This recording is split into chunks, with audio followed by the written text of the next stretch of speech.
এই যে আমরা মন্ত্রণালয়ের কথা বলছি, আজকে অনেক কথা হলো। এই মন্ত্রণালয় একটা প্রতীক, পুরো সরকার হলো আরো বৃহত্তর সংগঠন। প্রযুক্তির গতি এত দ্রুত, প্রতিটি প্রতিষ্ঠান, প্রতিটি নীতি প্রণয়নকারী দ্রুত গতিতে ইরিলেভেন্ট হয়ে যাচ্ছে। কারণ সে বসছে যে সময় যে উদ্যোগ নিয়ে, সেটা কালকে পাল্টে যাচ্ছে, সে কিন্তু পাল্টাচ্ছে না। কাছেই ওই পথে নিয়ে যেতে হলে ওই যারা চোখে দেখছে পরিবর্তনগুলো, তাদেরকে ঠেলে ঠেলে এদেরকে নিয়ে যেতে হবে। একই কাজে আমি নিজের মতো করে বলি, এটা কেউ হয়তো সিরিয়াসলি নেয় না। আমি বলি যে সরকারি কর্মচারী 5 বছরের বেশি সরকারে থাকা ঠিক না।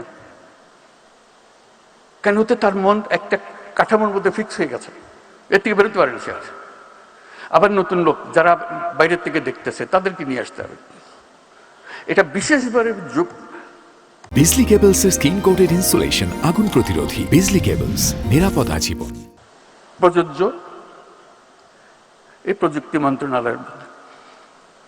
প্রযুক্তি মন্ত্রণালয়ে যদি এমন লোক আসে যে প্রযুক্তি সম্বন্ধে বোঝাপড়া হয়েছিল 30 বছর আগে, 30 বছরের ছাড়া দুনিয়া পাল্টে যায়,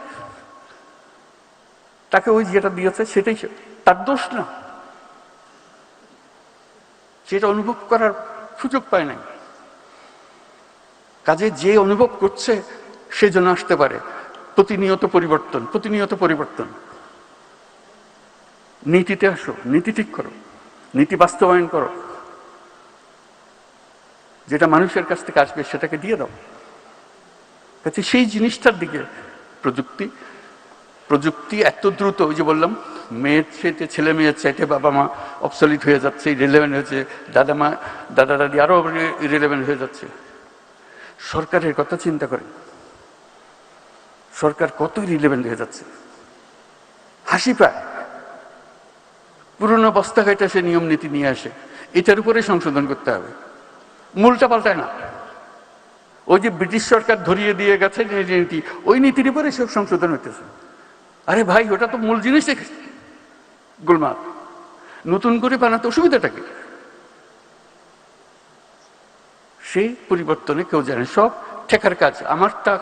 আমার ঠেকাটা সামলা দিতে হইলো, আমার প্রমোশন হবে, আমি অন্য জায়গাতে চলে যাব। রাজনীতিবিদও তাই, আমার মেয়াদটা কাটিয়ে দিয়ে আমি আবার পুনর্নির্বাচিত হলো। এই হলো ব্যাপার। আমরা প্রতিষ্ঠান বানাই, প্রতিষ্ঠান এই যে একটা বানিয়ে দিয়েছে ওটাভাবে চলতেছে।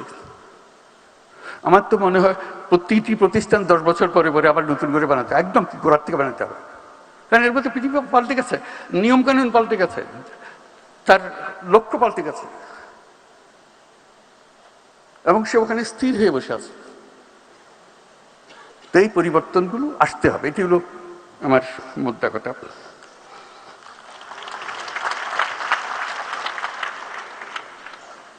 সরকারের ধর্ম হইল পুরনোকে আঁকড়ে রাখা, আর প্রযুক্তির কাজ হলো সেগুলো ফেলে দেওয়া। এই যে দ্বন্দ্ব, এই দ্বন্দ্বে কাকে জিততে দেবেন আপনি? এটা তো উত্তর তো পরিষ্কার, প্রযুক্তিকে জিততে হবে, না হলে আমাদের জিত নেই, আমাদের শেষ, আমাদের ধ্বংস। পৃথিবী আমাদের দিকে, আমাদের জন্য কেউ অপেক্ষা করছে না। আমরা আমাদের নেতৃত্ব দেওয়ার কথা, আমরা এখন সাব ফলোয়ার হয়ে বসে আছি, দূরে দূরে দূরে।